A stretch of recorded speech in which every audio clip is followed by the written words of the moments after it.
Pol Pot accusé du génocide de près de 2 millions de Cambodgiens. Cette fois, c'est sûr, Pol Pot est bien mort. À l'étranger, la mort d'un monstre. Pol Pot est décédé la nuit dernière. 2 millions de morts, c'est ce qu'a causé Pol Pot. Ça peut paraître peu quand on compare avec d'autres dictateurs tels qu'Hitler, Staline ou Mao Zedong, mais ça reste tout de même 10 fois plus qu'Hiroshima et Nagasaki réunis. C'est 2 millions d'hommes, de femmes et d'enfants morts dans des conditions atroces. Et c'est surtout des veuves, des orphelins, des vies complètement ruinées par un régime communiste obscur connu sous le nom des Khmers rouges. Pourquoi un homme a massacré tout son peuple et comment la situation du Cambodge a pu à ce point tourner au massacre? C'est ce à quoi on va tenter de répondre dans cette vidéo.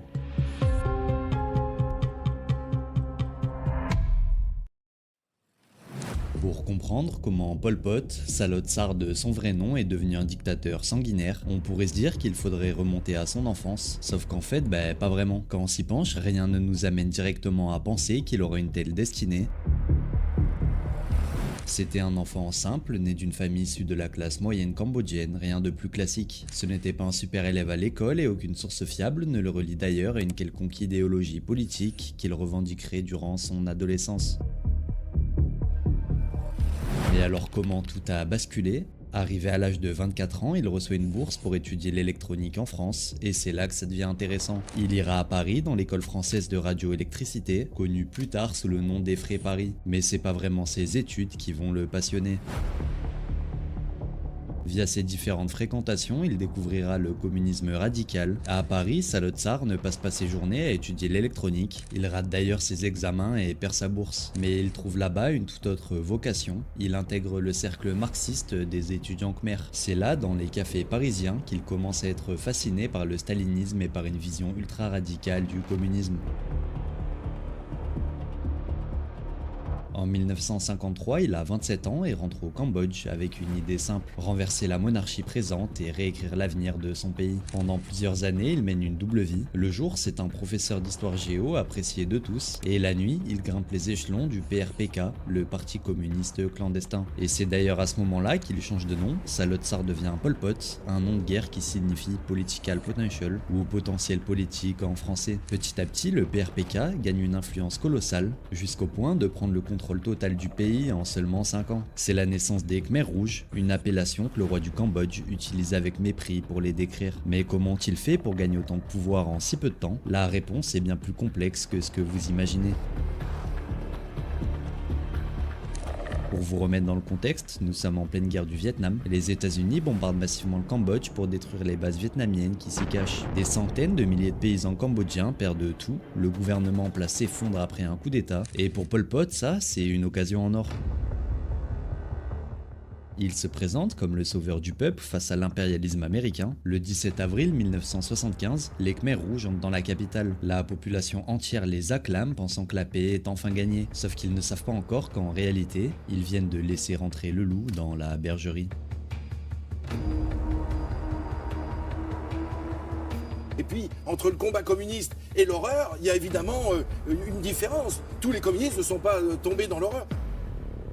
Dès les premières heures, Pol Pot met ses idées en marche, un plan terrifiant de radicalité. Pour lui, la société moderne est corrompue. Il faut tout effacer et repartir du début. C'est le commencement de l'année zéro. En moins de 72 heures, sous la menace des armes, les Khmers rouges vident entièrement les villes. Plus de 2 millions d'habitants sont jetés sur les routes sans nourriture ni bagages, et tout ça pour aller travailler de force dans les rizières. Pour Pol Pot, les citadins sont des traîtres potentiels, des sous-hommes qu'il faut rééduquer par le travail forcé. L'argent est aboli, la propriété privée est supprimée, la religion est interdite, les écoles sont fermées ou transformées en centres de torture comme le tristement célèbre S21. C'était le principal centre d'interrogatoire des Khmers rouges où plus de 18 000 prisonniers ont été détenus et torturés avant d'être exécutés.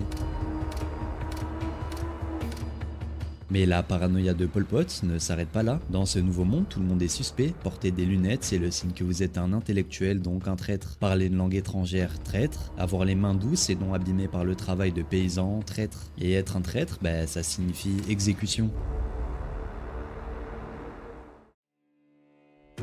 Le pays entier se transforme alors en un immense camp de travail à ciel ouvert. On y meurt de faim, d'épuisement ou d'une balle dans la nuque sans réelle raison. Pol Pot applique une règle d'or terrifiante. Mieux vaut tuer un innocent par erreur que de laisser un traître en vie. Et pour appliquer cette règle d'or, le régime va mettre en place une organisation terrifiante. Au Cambodge, on ne parle pas de Pol Pot. En réalité, la majorité des Cambodgiens n'ont aucune idée de qui dirige le pays. Pour le peuple, le pouvoir n'a pas de visage, on l'appelle simplement Angkar. Les repas de famille sont interdits désormais, on mange tous ensemble dans des réfectoires communs de gigantesques cantines où les portions de riz sont rationnées au gramme près. Les mariages par amour sont abolis, c'est l'Angkar qui décide qui épouse qui, souvent lors de cérémonies collectives où des dizaines de couples qui ne se connaissent même pas sont unis de force. Et comme tout bon système totalitaire, le contrôle passe par la manipulation de la jeunesse. Pour Pol Pot, les adultes sont corrompus par l'ancien monde, les enfants eux sont des pages blanches. Dès leur plus jeune âge, ils sont séparés de leurs parents et placés dans des camps d'endoctrinement. On leur apprend à ne plus aimer leur père ou leur mère, mais à n'aimer que l'Angkar. On en fait des soldats froids, des gardiens de camps impitoyables et surtout des espions.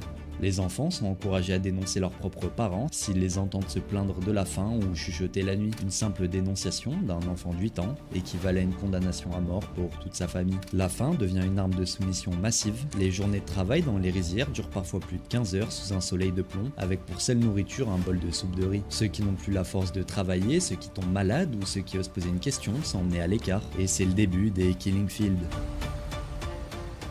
Pour économiser les précieuses munitions fournies par la Chine, les Khmers rouges n'utilisent presque jamais d'armes à feu pour les exécutions. On tue à coups de pioche, de machette ou de marteau. Parfois, on force les prisonniers à creuser leur propre fosse commune avant de les exécuter. Et c'est dans ce climat de paranoïa totale, où chaque jour est une loterie pour survivre, que le pays s'enfonce dans l'abîme pendant près de 4 ans.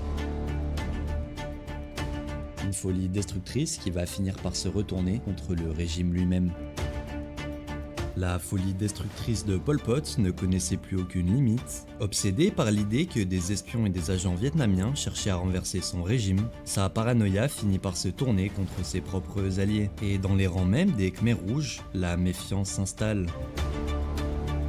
Des cadres du parti, des responsables régionaux, des généraux et même des soldats fidèles de la première heure sont accusés de trahison. Les purges internes frappent durement l'appareil du régime et déciment une partie de l'armée. Mais la plus grande erreur stratégique de Pol Pot ne va pas être de tuer ses propres hommes, ça va être de s'attaquer à beaucoup plus fort que lui.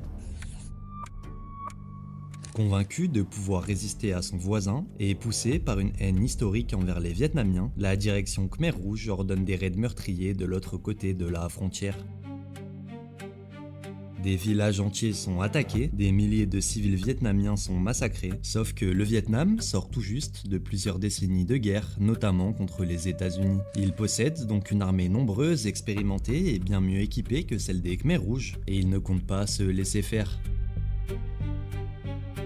Fin 1978, la riposte tombe et elle est foudroyante. Le 25 décembre, entre 100 000 et 150 000 soldats vietnamiens franchissent la frontière cambodgienne, accompagnés de combattants cambodgiens opposés à Pol Pot. L'armée des Khmers rouges, affaiblie par les purges, la famine et des années de désorganisation, s'effondre rapidement. Le 7 janvier 1979, soit moins de 4 ans après l'arrivée au pouvoir des Khmers rouges, les forces vietnamiennes prennent la capitale. Le régime de Pol Pot est renversé, mais c'est à cet instant précis, lorsque les troupes vietnamiennes, leurs alliés cambodgiens et les premiers journalistes pénètrent dans le pays, que l'ampleur des crimes devient impossible à nier. Le monde entier ouvre les yeux. Pendant près de 4 ans, le Cambodge était presque entièrement fermé au monde extérieur.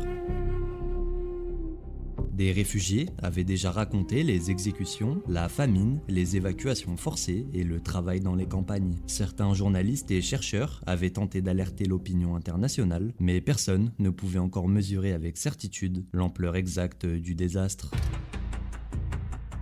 En entrant dans les villes abandonnées et dans les anciens centres de détention, les nouveaux occupants découvrent des fosses communes, des prisons et les traces d'exécution de masse. Ils découvrent notamment la prison S21. À l'intérieur, ils retrouvent les corps de prisonniers récemment assassinés, encore enchaînés dans certaines cellules. Ils découvrent aussi les salles d'interrogatoire, les instruments de torture et surtout les archives laissées par les Khmers rouges. Des listes de prisonniers, des milliers de photographies, des confessions obtenues sous la torture, des documents qui prouvent l'horreur de manière irréfutable. Peu à peu, le bilan apparaît et il glace le sang. Entre 1,7 et 2 millions de morts, soit environ un quart de la population cambodgienne anéantie. Et tout ça par la faim, les maladies, le travail forcé, la torture et les exécutions. Mais l'injustice finale, où est passé Pol Pot ? À ce stade de la vidéo, vous vous dites sûrement qu'un homme responsable d'un tel massacre a fini arrêté, jugé par un tribunal international et condamné à la pire des peines. Et pas du tout. Et c'est peut-être ça le plus révoltant dans cette histoire. Lorsque Phnom Penh tombe, Pol Pot et les principaux dirigeants Khmer Rouge réussissent à fuir vers l'ouest du pays. Ils se réfugient progressivement dans les régions montagneuses et dans la jungle, près de la frontière thaïlandaise avec le reste de leurs fidèles. Et le pire, c'est que le contexte géopolitique de la guerre froide va jouer en leur faveur.